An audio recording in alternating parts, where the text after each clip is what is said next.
Do not speak at this time. And do not speak at this time. I want you to appropriately do not speak during this time. Get out of my way. I got a gun, and I'm going to go shoot him right now. I spit on you when you're on my face. I spit on you. You're goddamn right. Have you ever seen one of those images on the internet where the longer you look at it, the worse it gets? That's exactly what's going on with the situation right here between Sean Paul Reyes, Bryan Fahey, and the Groton Police Department and the city in general. Now, we pretty much know the backstory between Sean Paul Reyes and Bryan Fahey, but in case you don't, we'll be leaving a link down below to our previous video highlighting this situation. But as all of you likely know, Sean is finally going to court this week for the charges of felony voyeurism among many others regarding this incident. And while I couldn't really say that I was 100% certain that Bryan Fahey wanted to take this man's life, now we have undisputable proof of that.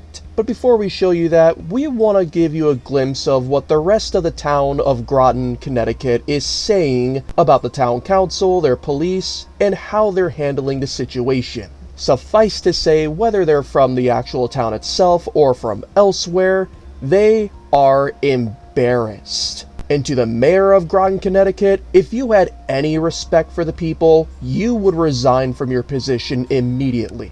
But we know you're not going to do that, so let's continue to humiliate you even more as you rightfully deserve.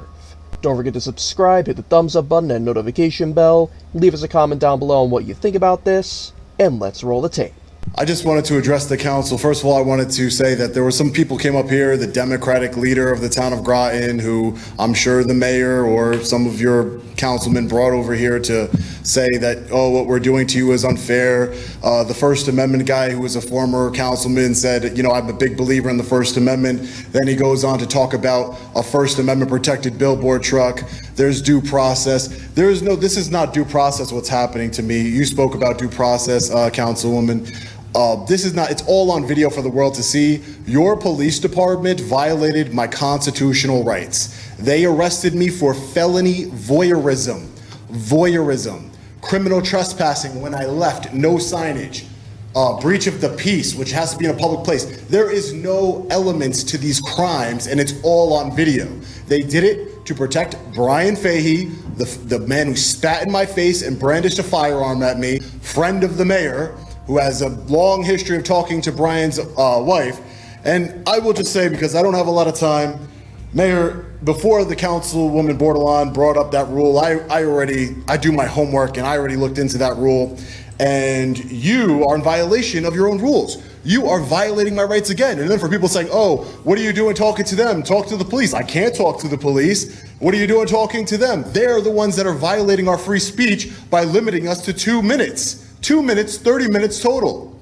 It's ridiculous. And you're doing it unlawfully, and it's not viewpoint neutral. You did it to protect your friend. So I would like to enter into the record a lawsuit, Sean Paul Reyes versus Rachel Franco, for violating my constitutional rights. You can have your attorney look into it. Here you go, town manager. The one that you respect the police. There's a copy for each and every single councilwoman and councilman there with a demand letter and a lawsuit ready for filing. You have 30 days to respond. And I would just like to say, I hope that this isn't true, but I heard that there was an inappropriate relationship between the town manager and yourself. An inappropriate sexual relationship between the town manager and yourself. I heard that. I don't know if it's true. And Mayor Franco, in specific, has been tightening down on the public's ability to participate in a variety of manners, from reducing the number of times a month we can speak at citizens petition, reducing the time, in addition to putting votes so far away from public's petition that you can't actually come out and speak when a topic is ripe and they've already had 2 or 3 votes. And Mayor Franco sits there and goes, well, we already voted on this, we're just confirming our other votes. I just feel continuously embarrassed by all of you, especially those who profess some kind of moral superiority as Democrats and then do not act democratically. You act like you have no power, and yet you sit by silently while this is happening and act like all of this is unreasonable. People are pissed because of your behaviors and your actions. I'm wondering when you as leaders will accept responsibility for that and do some introspection.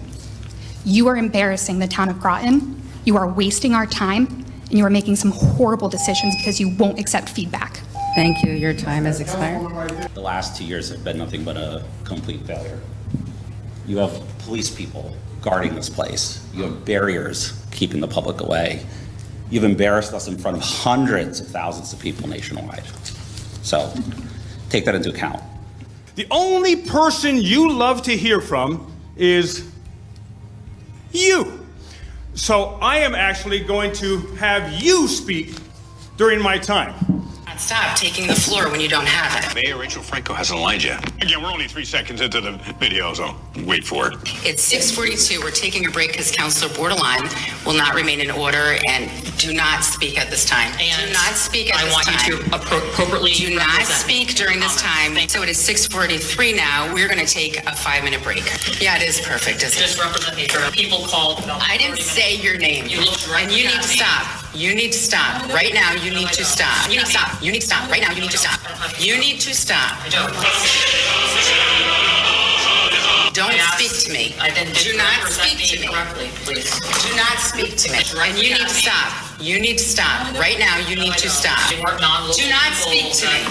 Do not. Who does she think she is? This is why I do what I do. To expose bully, coward, rude people like her who are in elected office. Each presentation should be limited to 2 minutes. Council. All right, so in my last 12 seconds, will you resign now and do the people of Groton what they need? And get rid of your cowardly, rude self, because how you treated Borderland is so unacceptable. Again, you're the hero of Groton, Borderland. God bless you. And keep speaking up truth to this vile, corrupt.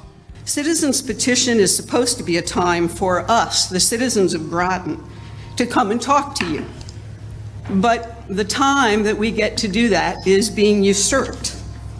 That's very disturbing to me. I've never seen anything like it in my 30 years of participation. And so I close with just saying, know that you have lots and lots and lots of support from the citizens of this town. Thank you. Your time has expired. Man, you know as a mayor that you're in some deep crap when you have multiple other things to address and your own people collectively and consistently complain about one thing. It's no wonder they decided to shorten the time for people to speak individually for 2 minutes for 30 minutes total every single month.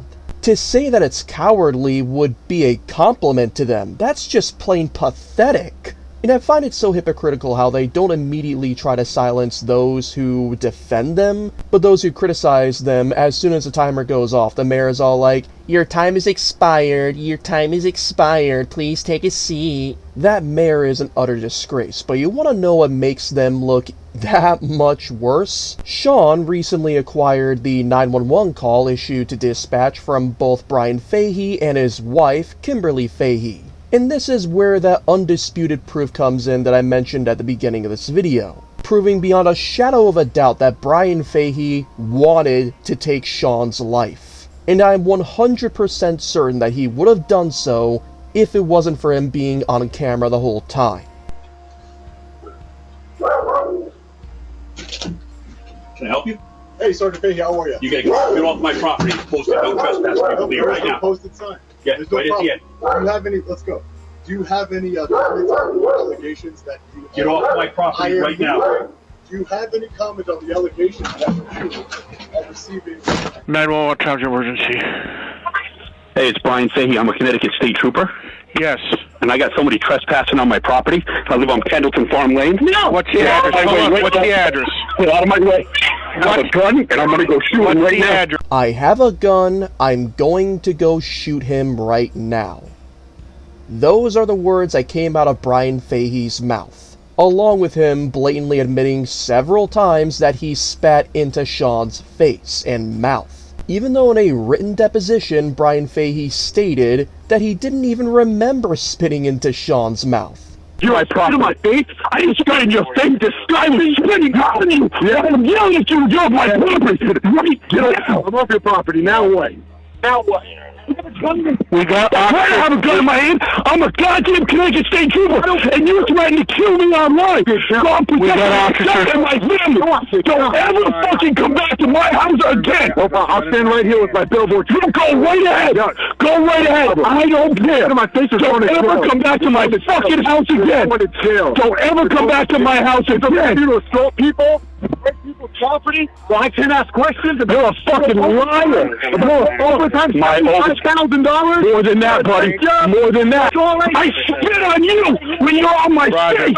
I spit on you. You're goddamn right. You know, I honestly can't say I'm surprised considering that he used to be a drug dealer while he was a police officer, and he committed embezzlement with his overtime, among so many other things. I can only imagine how many lives he's ruined or taken by himself or with other Connecticut State Troopers or other law enforcement officers or other public servants. And his wife really doesn't fare much better because when you listen to her 911 call, it seems on a surface level that she was terrified of the situation. Mr. Connecticut, please come to my house right now. Okay, someone trespassing. Okay, my partner's already sending officers your way. What's going on right there? Quicker! What's going on? Please come. There's someone who's been harassing my husband. He's a Connecticut State Trooper. He's trespassing on her. Please. Okay, there's no weapons involved, right? I don't know. Okay, my partner's already dispatched officers, okay? 21 Please. They need to go quicker. Okay, what? Kylie, keep the door closed. Keep the door closed, Kylie. Please. 15 on the way. Okay, what is happening? What is They have been physically harassing happening? him. Yep. This Long Island audit guy has been harassing my husband. We have no trespassing signs. He's on our property. He came to our front door. He lured my husband out on the front lawn. Someone needs to come now, please. Okay, but what is happening on the front lawn? Are they arguing? I don't know. I don't know. I don't know. Okay. I don't know. Okay, the husband's out on the front lawn. No, with the guy stay in the house right now, Kylie. She doesn't know what's happening. Stay in the house. But if you take into account that she's been caught on camera giving people the middle finger in regards to the context of this situation, that should tell you enough that she is not scared of Bryan Fahey and she's not scared of Sean Paul Reyes. The only thing she was likely scared of, at least in my humble opinion, was that Fahey was actually going to take Sean's life. And you know what? I probably would have thought the same thing. All of this combined is undisputable proof that Bryan Fahey most certainly committed a Class D felony in the form of first-degree threatening.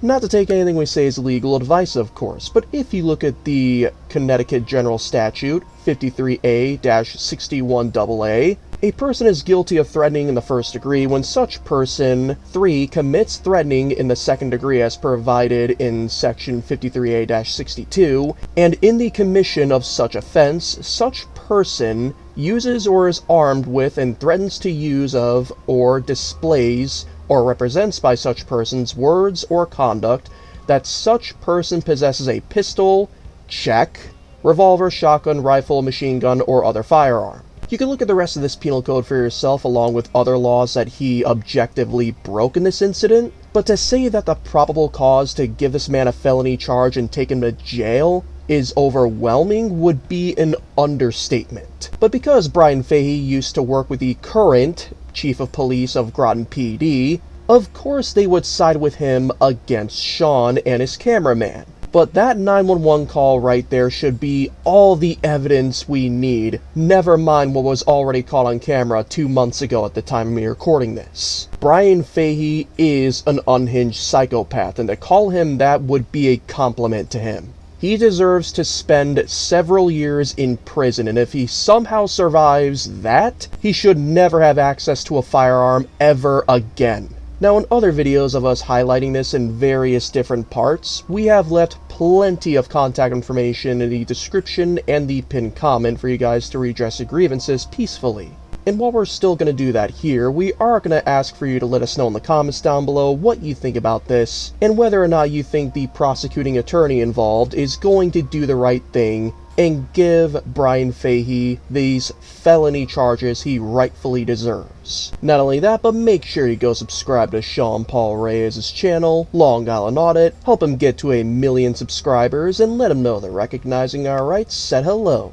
Make sure to check out the description, the pinned comment, or the QR code on screen to get started with Attorney Shield. Use our promo code of ROR1776. And aside from that, thank you once again for tuning in, we the people. We sincerely hope you enjoyed these updates. All that said, never stop loving the good old Constitution.